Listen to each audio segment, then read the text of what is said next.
El encuentro ha llegado, para el encuentro sin ti. Deja que el tiempo vaya clavando un recuerdo de lo que no es dentro del ataúd del pecho. Hubiera dado esta vida por verte y saber de tus labios, la lanza para abrirme la carne y escuchar realmente de ti lo que no es nuestro, lo que no será. Me recorre en la sangre el frío y me llena de ausencia, de la gran lejanía del no.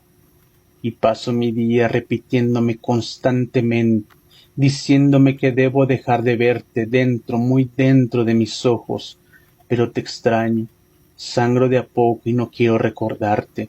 Me has dejado aquí, sin un adiós y sin un diablo, sin maldiciones ni gritos para callar mi llanto. Llegamos a este encuentro, te pienso, pero debo seguir conmigo.